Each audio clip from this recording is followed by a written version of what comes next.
Today's lesson is using the elimination method to solve systems of equations. Only one topic in this lesson we'll be discussing, and that is just using the elimination method.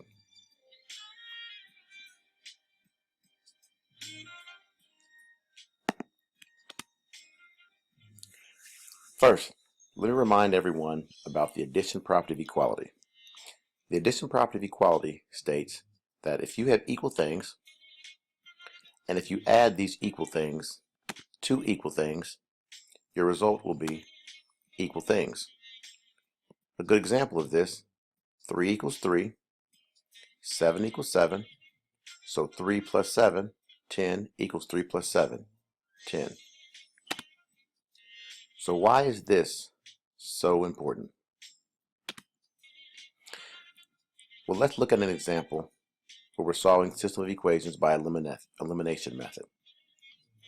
Now remember, the elimination method, what the elimination method does, it wants us to eliminate either the x variables or the y variables. And we're going to use the addition property of equality to do that. So if you remember the addition property of equality, if I have equal things, so in this case 3x plus 2y equals 9, I add these equal things to these equal things, negative 3x plus 5y equals 12.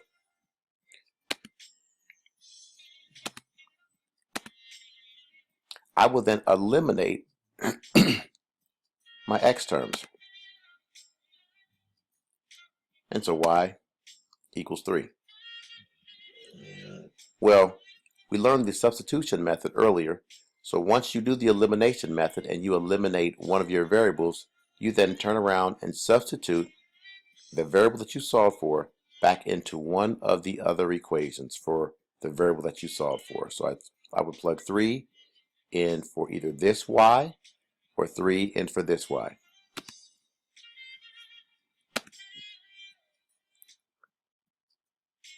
And then continuing to solve.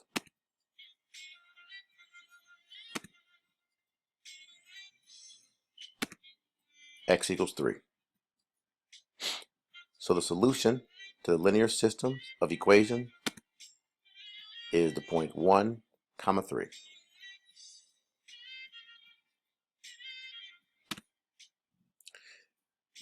Let me refresh your memory on the multiplication property of equality. Similarly to the addition property of equality, when you have equal things, but if I multiply these equal things by equal things, the result will be equal thing. Another example of this, using our same numbers, 3 equals 3, 7 equals 7. So since this equals this, this equals this, 3 times 7, 21, equals 3 times 7, 21. Now why is this so important? Well, let's look at an example where we'd have to use the multiplication property of equality. Remember, our goal in the elimination method is to eliminate x's or eliminate y's. How did we do this? Well, we had opposite coefficients for x's or opposite coefficients for y's. But in this case, we don't have that.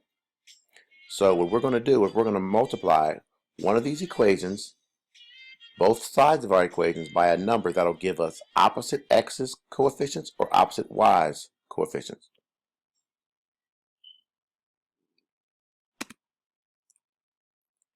So I'm going to multiply the bottom equation by negative 2.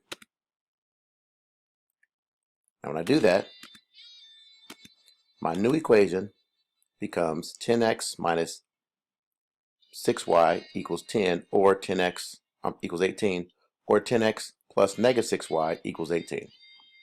But I have opposite coefficients for my y's now. So now I can use the addition property of equality to add both sides of my equation.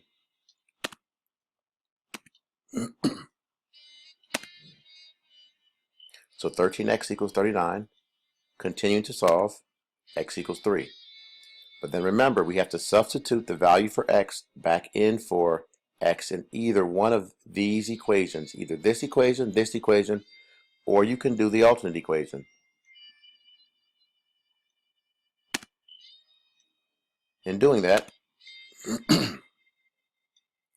plugging 3 in for x and continuing to solve for now y,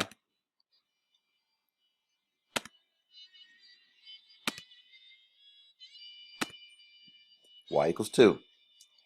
So the solution to the linear systems of equation is the point 3, 2.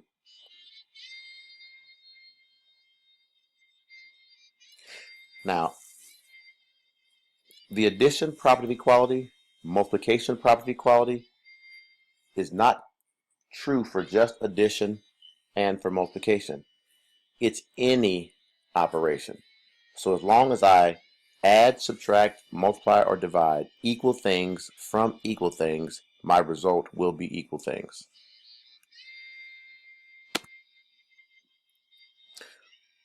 So let's look at another example. In this case, remember, for the elimination method, we want opposite x's coefficients or opposite y coefficients. So opposite x coefficients or opposite y coefficients. In this case, I would have to multiply the top equation and the bottom equation by a number that will give me opposite y coefficients or opposite x coefficients. In this case, I'm going to multiply the top by 3 and the bottom equation by 4.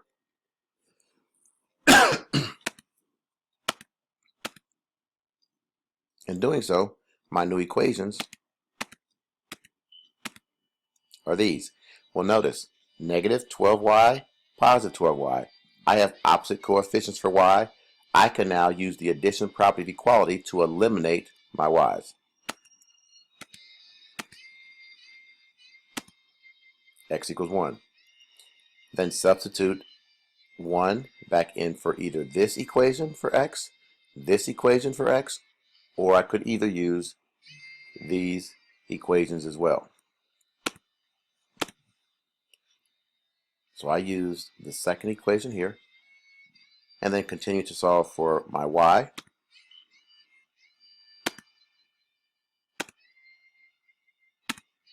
Y equals negative 2.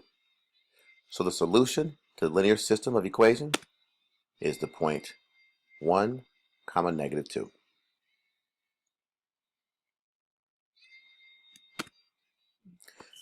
Let's take a look at some word problems. The biggest problem with the word problem is setting them up. So I'm going to take you through setting them up, and then you all will use your guided notes to continue to solve. Naomi is assembling gift baskets for her holiday sale at her shop. She buys 3 boxes of gourmet crackers and 4 wheels of smoked cheddar cheese for $47. She later buys 5 more boxes of gourmet crackers and 2 more wheels of smoked cheddar cheese for $41. How much does each box of cracker and each wheel of cheese cost individually? So the question is always going to be in this very last sentence. How much does each box of crackers and each wheel of cheese cost? So my variables will depend on what this last sentence says. The variables will be, if I use S and G, gourmet crackers for G, S for smoked cheddar, I'm looking at the cost. So S would represent the cost of something and G would represent the cost of something. So our first equation will come from 3 boxes of gourmet crackers, 3G, plus 4 wheels of smoked cheddar, 4S, equals 47. The next equation, she later buys 5 boxes of G gourmet crackers and 2 more wheels of smoked cheddar for $41. Now we have a system of equation, and we can solve the system by the multiplication property of equality and then the addition property of equality. I'm going to let you work this, so pause the video so you can work this and try to identify what the value for S is and the value for G. Remember, you must first multiply our bottom equation by negative 2 in order to end up with opposite coefficients for S. Please pause the video.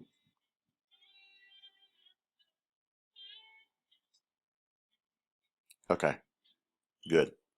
On to the next problem. Steve receives $15,000 from his grandmother. Stephen goes to a financial advisor who tells him to put part of his money in a stock fund that returns 8.5% interest and part of his money into a bond fund that returns 5% interest. How much money should Steve put in each fund if he wants to earn $960 a year in interest? The first thing to notice here is there are two places he's putting his money: in stocks and in bonds. So my last sentence, how much money should he put in each fund? So my variables will be S for stocks, the amount of money in stocks, B for bond, the amount of money he'll put in bonds. But the total amount of money is $15,000. So my first equation is the amount of money he puts in stocks plus the amount of money he puts in bonds equals $15,000. My next equation is derived from the first equation. So there is an interest rate associated with stocks. There is an interest rate associated with bonds, and there is an interest that is associated with, not the amount of interest, not a rate, but the amount of interest associated with the total. So my new equation will be the rate times S, which is 8.5 times S, or 8.5% times S, 5% times B, and then the actual interest. And I must convert these percents into decimals when I'm multiplying them. So my new equation is this. Well, now I have a system of equations. I'm going to either multiply my top equation by negative 0.085, and that is multiplying the S, the B, and the 15,000, or I'm going to multiply my top equation by negative 0.05. That is the S, the B, and the 15,000. Please pause the video right now and try to work this problem to figure out the amount of S and the amount of B.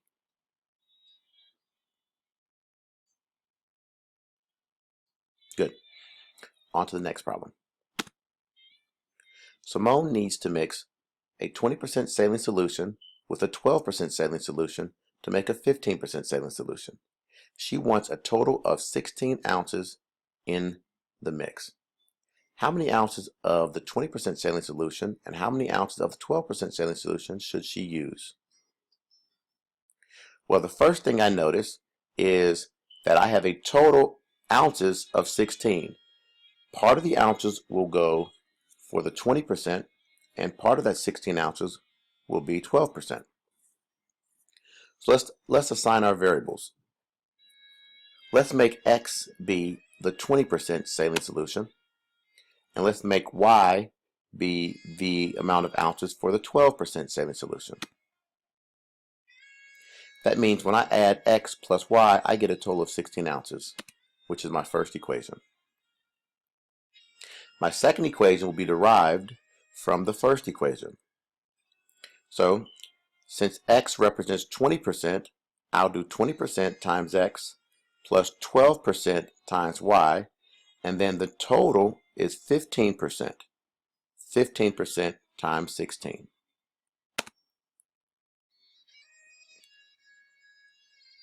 Now you can do the multiplication here and get a decimal answer. But now what you have is a system of equations. So I should either multiply my top equation by negative 0.2, that's the X, the Y, and the 16, or multiply the top equation by negative 1.2, and that's multiplying by the X, the Y, and the 16. Please pause the video and try to work this problem and solve for X and solve for Y.